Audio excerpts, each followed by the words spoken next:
Hello दोस्तों, welcome to crime tracker channel. दोस्तों, आज हम बात करने वाले हैं इसराइल के सबसे विवादित मर्डर केस के बारे में, जिसके ऊपर नेटफ्लिक्स पर एक पूरा एपिसोड बनाया गया था, जिसका नाम शैडो ऑफ ट्रूथ है। हालांकि बहुत से लोगों का मानना है कि आरोपी कोई और है और फंसाया किसी और को जा रहा है। दोस्तों, आज हम सब कुछ जानेंगे इस वीडियो में, आखिर कब, क्यों और कैसे हुआ ये सब वाकया। तो चलिए शुरू करते हैं। दोस्तों, 2006 में इजराइल के गोलान हाइट्स के कैटजरीन में एक स्कूल के गर्ल टॉयलेट में एक 13 साल की लड़की जिसका नाम ताया रांडा था, उसकी लाश खून से लथपथ बाथरूम में मिली, जिसकी हालत बहुत ज्यादा खराब थी। उसके गले को बुरी तरह काटा गया था। वहीं चेहरे और उसके शरीर पर कई बड़े चाकुओं के निशान मिले। जब ताया रांडा की हत्या हुई तो उस वक्त स्कूल का लास्ट बैच अपनी पढ़ाई पूरी कर घर चला गया था। वहीं ताया रांडा डांस क्लास भी ज्वाइन कर चुकी थी। वो रोजाना डांस क्लास अटेंड करती थी। हालांकि 6 दिसंबर 2006 को ताया रांडा क्लास नहीं पहुंची। उसकी मां को डांस क्लास वालों ने फोन किया कि आपकी बेटी आज क्लास क्यों नहीं आई। यह सुन ताया रांडा की मां इलाना रांडा को काफी हैरानी हुई। उन्होंने फौरन स्कूल में फोन किया तो स्कूल के स्टाफ ने पूरा स्कूल सर्च किया, और जब उन्होंने स्कूल के गर्ल टॉयलेट की ओर देखा तो उनकी नजर खून के छींटों पर गई। उन्होंने फौरन दरवाजा खोला तो सब सन्न रह गए थे।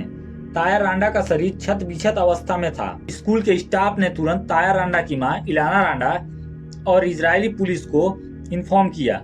शुरुआत में सबको लगा कि यह कुछ अपने ही स्कूली बच्चों का काम है, लेकिन पुलिस को कुछ खास सबूत नहीं मिले और पुलिस अपने तरीके से जांच करने लगी। वहीं इस हत्या की खबर पूरे इजराइल में आग की तरह फैल गई।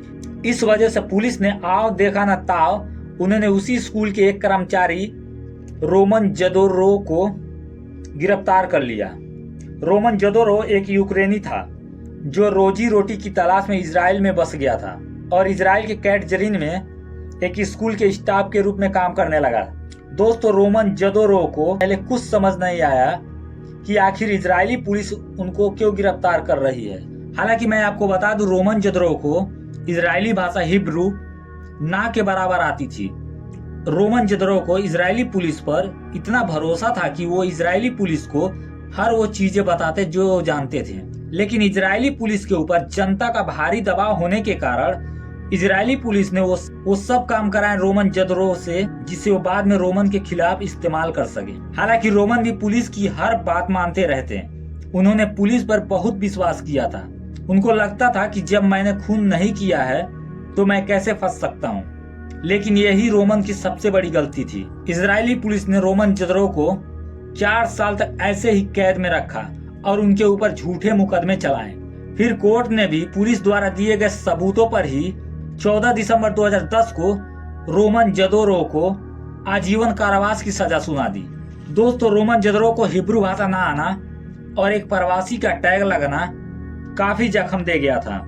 हालांकि मृतका ताया रांडा की मां इलाना रांडा को हमेशा यह शक था कि इजरायली पुलिस ने एक निर्दोष इंसान को जल्दबाजी में फंसा के अपना पल्ला झाड़ लिया था। इसी बीच कई बार रोमन जदोरो के वकील ने इजरायली कोर्ट में अपील दायर की कि रोमन जदरो के केस को दोबारा खोला जाए, क्योंकि रोमन जदरो के खिलाफ एक भी सख्त सबूत नहीं मिले थे जिससे यह साबित हो सके कि रोमन ही कातिल था। दोस्तों, 25 जनवरी 2022 को ओल्गा क्रावेचको नाम की महिला, जो कि ताया रांडा की क्लासमेट थी, उसने एक सनसनीखेज खुलासा किया कोर्ट के सामने।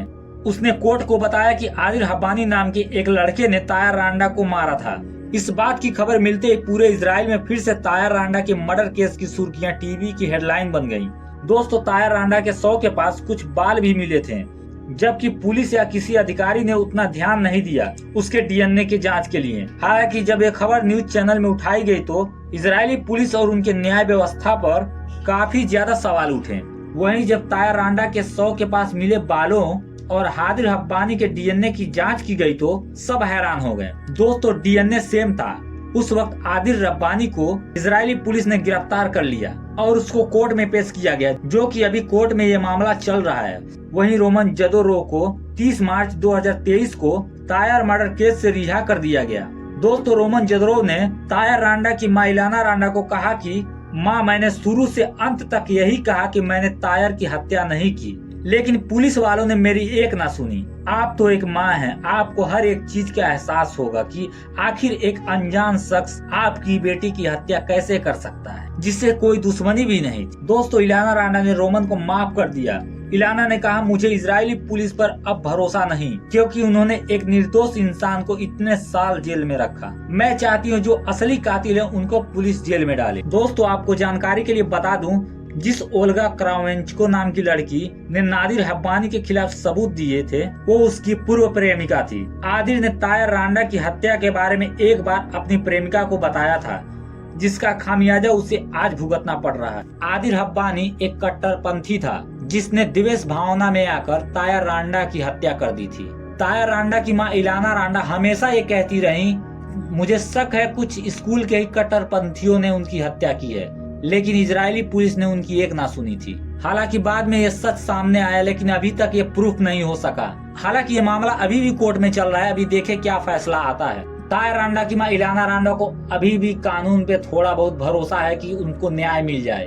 दोस्तों, इंसान चाहे कितनी भी गलतियां करके छुपा ले, लेकिन एक ना एक दिन उसका दुनिया के सामने पर्दाफाश हो ही जाता है। हाँ, दुख बस इस बात का है कि उसके इंतजार में कितने बेगुनाह अपने कीमती समय और कीमती जिंदगियां कुर्बान कर देते हैं, इस नाकारा न्याय व्यवस्था और उसके गंदे राजनीति के खेलों के कारण। आशा करता हूँ दोस्तों आपको हमारी ये कहानी पसंद आई होगी।